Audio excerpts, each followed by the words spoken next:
Hello friends, स्वागत है आपका परीक्षा एजुकेशन क्लासेस के इस वीडियो में। और इस वीडियो में हम ये जानेंगे कि मरीचिका, ठीक है, मरीचिका जो कुछ इस तरीके की होती है, ठीक है। सड़कों पे जब आप कभी ड्राइव कर रहे हो, ठीक है, तब कुछ इस तरीके से दिखाई पड़ती है। तो मरीचिका कई तरीके होती हैं, ठीक है। तो आज हम जानेंगे रेगिस्तान में जो मरीचिका होती है, ठीक। रेगिस्तान में जो मरीचिका होती है और तो वो किस तरीके से दिखाई देती है। तो रेगिस्तान में मरीचिका का मतलब क्या होता है? मरीचिका का मतलब ये होता है आँखों का धोखा, ठीक है। तो होता क्या है, जैसे कोई व्यक्ति या यात्री रेगिस्तान में पैदल जा रहा है, ठीक है, चलते चलते उसको क्या हुआ, धूप में उसने देखा कि आगे कोई पेड़ खड़ा हुआ है। और जब पेड़ खड़ा हुआ तो उसकी जो है परछाई, जो उस पेड़ की परछाई जो है दूर से ही उसको ज़मीन पे दिखाई देती है। तो उसे लगता है अरे वहाँ कोई तालाब है, चलो लगते हैं पानी पी लेते हैं वहाँ पे। और जैसे जैसे वो पास पहुँचता है वहाँ पे, वैसे ही उसकी परछाई गायब हो जाती है और उसको आँखों का धोखा हो जाता है। तो वास्तव में आज हम ये देखेंगे कि जो इसे वृक्ष ये खड़ा हुआ है और ये एक व्यक्ति है जो कि रेगिस्तान में है।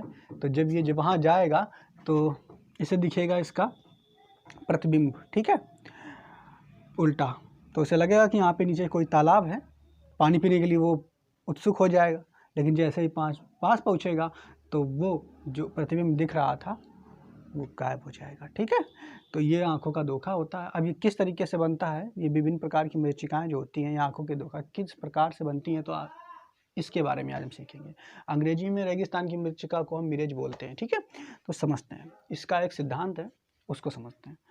तो देखते हैं पहले होता क्या है। जैसे कि सबसे पहले जब रेगिस्तान में यहाँ पे सब रेत रेत ही है और दिन के समय में क्या होता है, गर्मी बहुत ज़्यादा होती है, ठीक है। तो हमें पता है कि जो वायुमंडल में वायु होती है वो परतों के रूप में हम उसको मान सकते हैं, ठीक है। जो वायुमंडल में वायु है इसको परतों के रूप में हम मान सकते हैं, ठीक। तो यहाँ पे हम आपको दिखाते हैं कि कई परत हैं वायु की, ठीक है। जैसे कि एक ये पहली ठीक परत, इसके बाद दूसरी परत, उसके बाद तीसरी परत,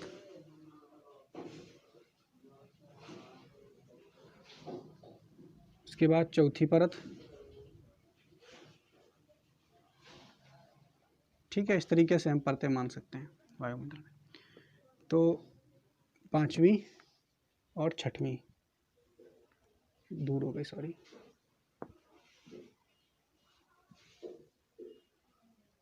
छठवीं। तो इस तरीके से परतें जो होता क्या है, जैसे कि जब वायुमंडल में रेत, यहाँ पे बहुत ज़्यादा गर्मी है, ठीक है, रेगिस्तान में बहुत ज़्यादा गर्मी है, तो होगा क्या, ये रेतीला एरिया है, ठीक है।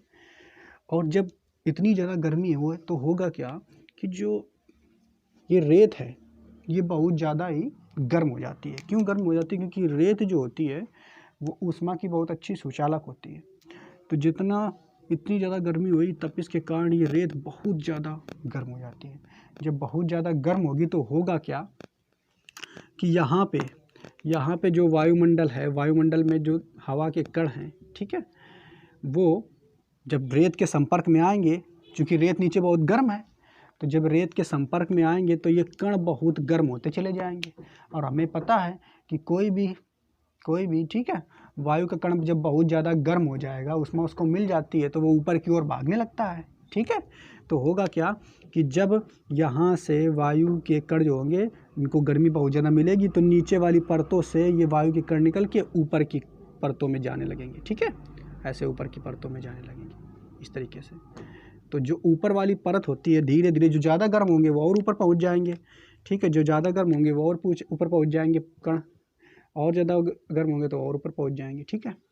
तो जब गर्मी में होता क्या है, इतनी गर्मियों में कि सारे जो ये रेत के कण, मतलब सॉरी वायु के कण होते हैं, वो वायुमंडल से वायु धीरे धीरे ऊपर की ओर चली जाती है। अर्थात हम ये समझ सकते हैं कि वायुमंडल में जो वायु है ये ऊपर की परतों में वायु के कण बहुत ज़्यादा आ जाते हैं सब, ठीक है। और नीचे की जो परत है ये यहाँ से धीरे धीरे वायु के कण गायब होते चले जाते हैं, यानी कम से कम रह जाते हैं। तो जब यहाँ वायु के कण नीचे वाली परतों में बहुत कम होंगे, ठीक है, और ऊपर वाली परतों में वायु के कण बहुत ज़्यादा होंगे, तो हम कहेंगे कि यहाँ वायु का घनापन कम है, वायु का घनापन जो है कम है। अर्थात जो नीचे वाली परतें हैं, नीचे वाली परतें हैं वे कैसी हैं, विरल। बात समझना, ठीक। और ऊपर वाली, इसके ऊपर वाली जो परत होगी वो कैसी होगी, इसकी तुलना में सघन होगी, ठीक है, वो सघन होगी। अब इससे ऊपर वाली में देखेंगे तो ये वाली कैसी होगी, ये वाली। अब इसकी, इन दोनों की तुलना करें, इन दोनों की, तो ये विरल होगी और ये सघन होगी, ठीक है। फिर इन दोनों की तुलना करें तो ये विरल होगी, ये सघन होगी। मतलब जैसे जैसे ऊपर चढ़ते जाएंगे जो सघनता है वायु के कणों की वो बढ़ती जाएगी परतों में, और नीचे वाले में क्या है, विरलता जो है वो बढ़ती जाएगी, ठीक है। तो यहाँ पे वायु बहुत ही कम रह जाएगी, यहाँ पे बहुत ज़्यादा रह जाएगी, ठीक। इतना समझ में आया कि नहीं। इसीलिए ये जो हमने परतें ऊपर वाली है ये पास पास बनाई, क्योंकि यहाँ पे सघन है और नीचे जो है वायु वो कैसी है, विरल है, इसलिए यहाँ पे इनके बीच गैप हमने ज़्यादा रख दिया है, ठीक है। इतनी बात समझ आई होगी। अब हम क्या करेंगे, अब इसको हम समझेंगे कि जो ये पेड़ है ये वास्तव में किस तरीके से, वो इतनी दूर से व्यक्ति जो खड़ा हुआ है किस तरीके से उसको इस वृक्ष की प्रतिबिंब दूर से हमें दिखाई देती है, ठीक है। तो देखते हैं ये भी आंखों का धोखा किस तरीके से होता है, तो आइए समझते हैं। तो होता क्या है, जैसे अब जैसे प्रकाश की किरण जो है, ठीक है, ये मान लेते हैं प्रकाश की किरण है और यहाँ से चली, इस वृक्ष से यहाँ से ऐसे चली, ठीक। अब जैसे ही चलेगी तो पहले परत में आएगी। अब ये पहली परत में आई प्रकाश की किरण, तो क्या होगा पहली परत में आने पे, ठीक है, क्या होगा, हमें पता है ऊपर वाली परत जो है नीचे वाली परत की तुलना में सघन है। ऊपर वाली परत जो है नीचे वाली परत की तुलना में कैसी है, सघन है। तो सघन होगा तो यहाँ देखो, ये पहला ऊपर वाला माध्यम सघन है, नीचे वाला माध्यम कैसा है, विरल। तो क्या होगा, अपवर्तन होगा। तो बिल्कुल अपवर्तन कैसे होगा, तो अभिलंब यहाँ खींच लें, या अभिलंब खींच लिया, ठीक है। अपवर्तन होगा तो जब कोई प्रकाश की किरण, हम पढ़ चुके हैं पुराने वीडियो में, बहुत अच्छे से सीख चुके हैं कि जब कोई प्रकाश की किरण सघन माध्यम से विरल माध्यम में जाती है तो अभिलंब से, तो इसको जाना चाहिए था ऐसे, इसको जाना चाहिए था ऐसे, तो अभिलंब से दूर हट जाती है, लेकिन ये जाएगी कैसे, थोड़ा दूर हट जाएगी इस तरीके से, ठीक, हटेगी दूर, ठीक है। तो यहाँ पे अपवर्तन हुआ। इसके बाद अब ये फिर अगली परत आ गई, अगली परत फिर आ गई, तो फिर यहाँ पे अपवर्तन होगा प्रकाश का। तो अब फिर इसमें वही वाली कंडीशन, क्या कि ऊपर वाली परत सघन है, नीचे वाली कैसी है, विरल। तो इसको जाना चाहिए था ऐसे, ठीक, इस तरीके से ऐसे जाना चाहिए था, लेकिन ये थोड़ा सा और हट जाएगी, ठीक है, इस तरीके से और हट जाएगी, ठीक। फिर उसके बाद क्या, अगली वाली परत में फिर यही होगा, ठीक है, अगली वाली परत में फिर यही होगा, इसको जाना चाहिए था ऐसे, लेकिन ये थोड़ा सा और हट जाएगी, ठीक है। एक मिनट, तो फिर अब ये पहली वाली परत कैसा, सघन, दूसरी वाली कैसी है, विरल। तो अभिलंब से थोड़ी सी और दूर हट जाएगी, ठीक है। बात समझ रहे हो कि नहीं। अगले परत में फिर क्या होगा, इस परत में फिर अगली वाली परत फिर आ गई, ठीक है। तो जब अगली परत फिर आ गई तो फिर यहाँ पे वही होगा कि इसको जाना चाहिए था ऐसे, लेकिन ये क्या हो जाएगा, फिर ये वाला माध्यम सघन, ये वाला विरल, तो फिर दूर थोड़ा सी हट जाएगी, ठीक है, ऐसे थोड़ी सी दूर हट जाएगी, ठीक, हट गई ना। फिर देखेंगे क्या, फिर ये अगला माध्यम आ गया, ठीक है। अब अगला माध्यम जब ये फिर आ गया, तब अब फिर क्या होगा यहाँ पे, तो फिर देखो यहाँ से क्या शुरू होगा, तो यहाँ पे फिर इसको जाना चाहिए था ऐसे, ठीक, ऐसे जाना चाहिए था।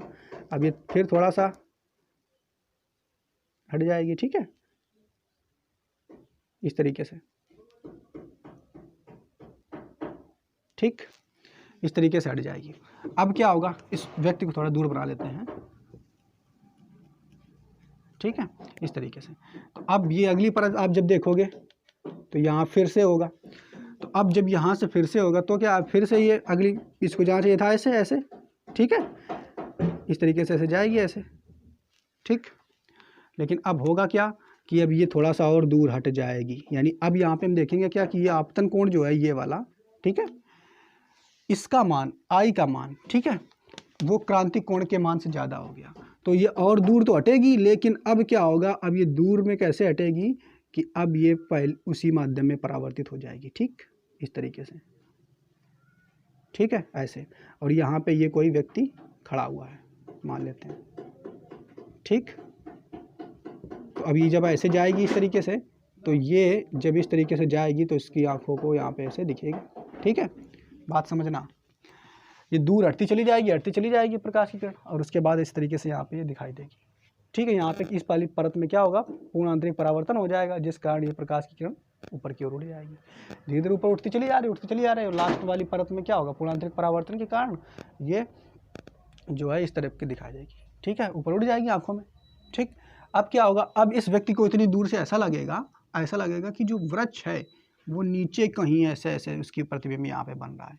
ठीक है, क्योंकि वृक्ष यहाँ है खड़ा हुआ सीधा, और जो इसकी वृक्ष की जो से प्रकाश जो जा रहा है वो इस तरीके से तिरछा जा रहा है ऐसे, तो उसे लगेगा कि वृक्ष जो है इधर खड़ा हुआ है, यानी एक प्रतिबिंब इस वृक्ष का बना हुआ यहाँ दिखाई देगा। क्योंकि प्रकाश जिस चीज़ से जिधर से आ रहा होता तभी तो उस चीज़ को हमारी आंखें देख पाती हैं। तो उसे लगेगा कि वृक्ष जो है यहाँ पे उल्टा खड़ा हुआ है, तो उल्टा तो वृक्ष खड़ा नहीं हो सकता है, तो बस उसे ऐसा लगेगा कि वहाँ पे तालाब है, तभी वो वृक्ष हमको आसानी से दिख रहा है। ठीक है, तो उसका चित्र हम बना लेते हैं। ठीक है, चित्र देखो इस तरीके से ये उसको वृक्ष दिखाई देगा।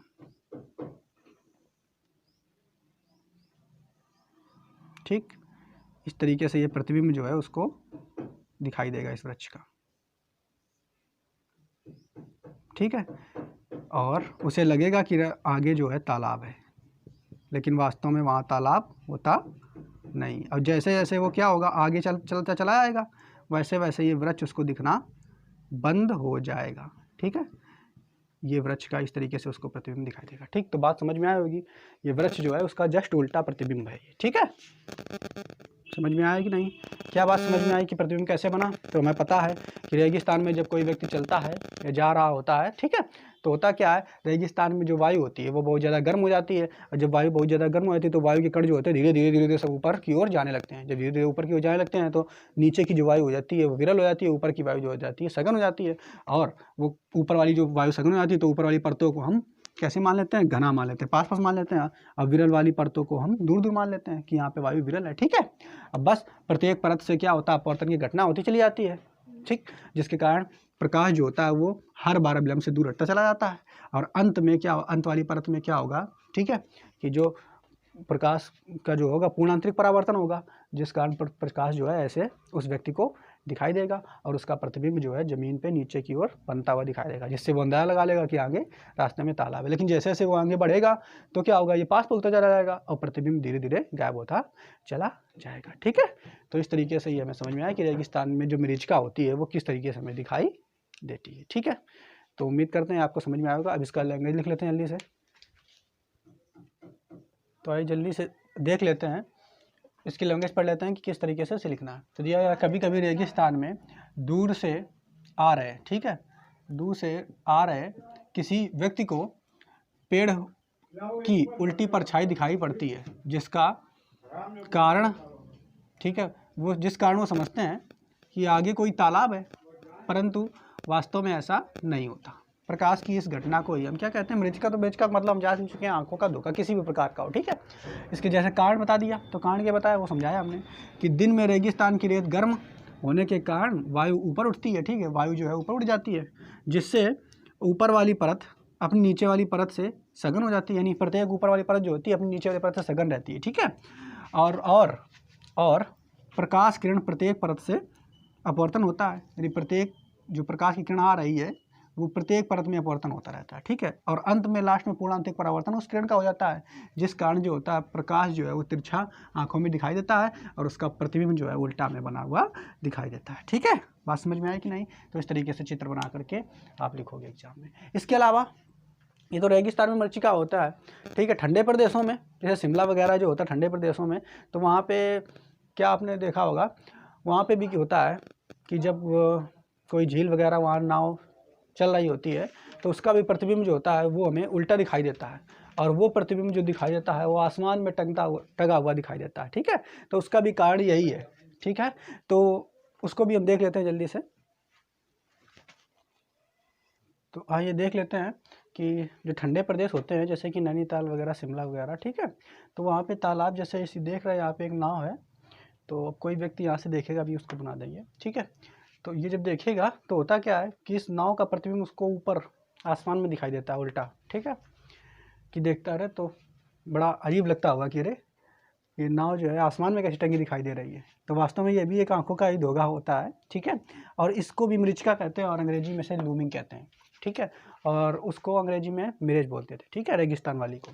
तो देखते हैं किस तरीके से बनता है। तो यहाँ पे क्या होता है, जैसे ठंडी वायु, यहाँ पे क्या होता है, जलवायु जो होती है ठंडी होती है। जब जलवायु ठंडी होती है तो हमें पता है कि ये तालाब भी ठंडा होगा या झील जो है ठंडी होगी।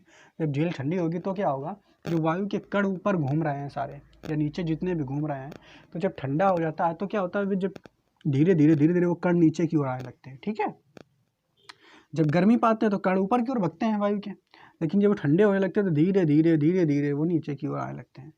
इसका मतलब क्या हुआ कि अब जो होगा, अब जो परतें वायु की ऊपर वाली हो जाएंगी तो वहाँ वायु कम से कम रहेगी, क्योंकि सारे कण जो है नीचे आ रहे हैं। और नीचे वाली जो परतें हो जाएंगी वो वहाँ पे वायु के कण बहुत ज़्यादा हो जाएंगे, तो नीचे वाली वायु जो होती है वो कैसी सघन हो जाएगी और ऊपर वाली वायु कैसी हो जाएगी, विरल हो जाएगी, ठीक है। इसीलिए यहाँ पे नीचे वाली वायु की परतों को हमने घना बनाया है और ऊपर वाली परतों को विरल दूर दूर बनाया है, ठीक है। तो अब यहाँ पे देख लेते हैं कैसे होता है, ठीक। तो मान लेते हैं अब ये एक प्रकाश की किरण जो है इस तरीके से जाती है, ठीक। एक प्रकाश की किरण यहाँ से चली, ये चली, ठीक। अब यहाँ से चलेगी तो अब इसका क्या होगा, अपवर्तन होगा, ठीक है। तो ये हमने अभिलंब खींच लिया, तो इसको वास्तव में इस तरीके से जाना था, ठीक। तो अभिलंब भी इसका ये है, ठीक। तो ये जब इस तरीके से जाना है तो अब ये कैसा है, ये देख कैसे, ये सघन है और ये ऊपर वाली विरल है, ये सघन है, ऊपर वाली विरल है, ठीक है। और इसका अभिलंब ये है और इसको जाना था ऐसे, तो ये क्या हो जाएगा, पहले की तुलना में थोड़ी सी झुक जाएगी, ठीक है। पहले की तुलना में थोड़ी सी झुक जाएगी, ठीक, ऐसे पहुँच जाएगी। फिर अब फिर देखेंगे यहाँ पे, तो फिर अभिलंब हमें खींचना पड़ेगा, खींच दिया ऐसे, अभिलंब हमने खींच दिया। अब क्या होगा, तो अब देखेंगे ये वाली सघन है और ये वाली विरल है, ये सघन है, ये विरल है। तो अब क्या होगा, जब कोई प्रकाश किरण सघन माध्यम से विरल में जाती है तो अभिलंब से दूर हट जाती है। तो वास्तव में इसको ऐसे ये जा रही थी, इस तरीके से ऐसे जा रही थी ना, ऐसे इस तरीके से ये जा रही थी, ठीक। तो थोड़ा सा और अभिलंब से ये दूर हट जाएगी, ठीक है। बात समझ पा रहे हो कि नहीं। तो अभिलंब से थोड़ी सी और ये दूर हट जाएगी इस तरीके से, ठीक। अब जब हट जाएगी तो यहाँ पे ये जो परत आपको दिख रही है, इस परत में भी अपवर्तन होगा, लेकिन यहाँ पे फिर आप देखोगे कि ये सघन है, ये विरल है। तो अब यहाँ पे क्या हो जाएगा, पूर्ण आंतरिक परावर्तन हो जाएगा, ठीक है। यानी आपतन कोण जो आप देख रहे हो, आपतन कोण आई जो है वो धीरे धीरे बढ़ता जा रहा है, ठीक। जिस कारण यहाँ पे पूर्ण आंतरिक परावर्तन होगा और प्रकाश जो होगी वो अगले माध्यम में नहीं जाएगी, अगली परत में नहीं जाएगी, पुनः ये वापस ऐसे लौट आएगी, ठीक है। इस तरीके से वापस लौट आएगी, ठीक। जब वापस लौटेगी तो फिर इस परत में अपवर्तन होगा, ठीक है। और जब फिर इस परत में अपवर्तन होगा तो फिर ये क्या हो जाएगी, प्रकाश की किरण। अब ये देखो, जब अपवर्तन होगा उल्टा तो अब क्या होगा, अब देखो ऊपर वाली विरल है, नीचे वाली सघन है, ठीक है। ऊपर वाली विरल है, नीचे वाली सघन है। तो क्या होगा, जब कोई प्रकाश की किरण विरल माध्यम सघन माध्यम में जाती है तो अभिलंब की ओर झुक जाती है। तो इसको जाना चाहिए था ऐसे, लेकिन थोड़ा सा और ये ऐसे झुक के इधर चली जाएगी। अब मान लेते हैं यहाँ पे ये पृथ्वी है, ठीक है, सतह चालू हो गई, यहाँ कोई व्यक्ति खड़ा हुआ है इस जगह पे, ठीक है। यहाँ पे मान लेते हैं कोई व्यक्ति खड़ा हुआ है, तो जब अब क्या होगा, यहाँ पे ये व्यक्ति खड़ा हुआ है ऐसे, ठीक है। तो अब जब ये देखेंगे कि ये जो व्यक्ति है, ठीक है, यहाँ पे ये सतह है पृथ्वी की, अब ये क्या है, प्रकाश की किरण इस तरीके से इसकी आंखों में जाएगी, ठीक। ऐसे जब आंखों में जाएगी इसके, ये मान लो ये खड़ा हुआ है, सही से बना लिया जाए, ठीक है। ये व्यक्ति खड़ा हुआ है और इसकी आंखों में ये प्रकाश की किरण जाएगी, ठीक है। तो जब जाएगी तो ये क्या सोचेगा, अरे इसे लगेगा कि प्रकाश जो है ये, ठीक है, ऊपर से आ रहा है, ऐसे ऐसे ये ऐसे लगेगा कि प्रकाश जो है ऊपर से कहीं से ऐसे आ रहा है पृथ्वी में। तो इस नाव का तुम्हें उसको जो है पृथ्वी में उल्टा दिखाई देगा, ये जो नाव है उसे उल्टी ऊपर की ओर बनी दिखाई देगी, इस तरीके से कुछ ऐसे, ठीक है। नाव उसको इस तरीके से उल्टी दिखाई देगी, ठीक। बात समझ में आई कि नहीं, ठीक है। तो वो सोचेगा आसमान में टंगी हुई ये नाव उसको दिखाई देगी, ठीक है, इस तरीके से। तो इसको भी बिल्कुल उसी तरीके से इसका भी प्रोसेस है, ठीक है। समझने का सिद्धांत जो हमने उसमें समझा था रेगिस्तान वाली मरीचिका में, ठीक है। तो बिल्कुल इस तरीके से उल्टा प्रतिबिंब में नाव को उस व्यक्ति को दिखाई देगा, ठीक है। तो बड़ा ही अजीब फेनोमेना ये होगा वहाँ पे, ठीक है, कि आसमान में दिखाई दे रहा है उल्टा, ठीक है। तो उसकी लैंग्वेज लिखने की जरूरत नहीं है, आप लिख लोगे, ठीक है, तो उम्मीद करते हैं ये वीडियो आपको समझ में आया होगा और ये पूरा लेक्चर समझ में आया होगा। ठीक है, तो आज से ये वीडियो पहला चैप्टर समाप्त होता है। इसके अलावा और बहुत से उदाहरण होते हैं। ठीक है, और पूर्ण आंतरिक परावर्तन के, जैसे कि मछली जो होती है जल में अगर वो तैर रही है तो उसको जो है बाहरी परिदृश्य जो होता है वो शंकुआकार का दिखाई देता है, उसका भी कारण पूर्ण आंतरिक परावर्तन है। इसके अलावा ऑप्टिकल फाइबर, ठीक है, ऑप्टिकल फाइबर जो होते हैं उसकी जो वो भी काम करते हैं पूर्ण आंतरिक परावर्तन के घटना पे ही कार्य करते हैं। ठीक है, तो इतना बहुत है और अब ये चैप्टर ख़त्म होता है। तो बाकी आप इस सारे वीडियोस का नोट्स बना लीजिए और उसके बाद जो क्वेश्चन है उनका प्रैक्टिस कीजिए क्वेश्चन बैंक से। ठीक है, अब नए वीडियो में नए चैप्टर से आप मिलते हैं। ठीक है, तो उम्मीद करते हैं वीडियो पसंद आया होगा, तो वीडियो को लाइक कीजिए, सब्सक्राइब कीजिए और दोस्तों को शेयर कीजिए। धन्यवाद।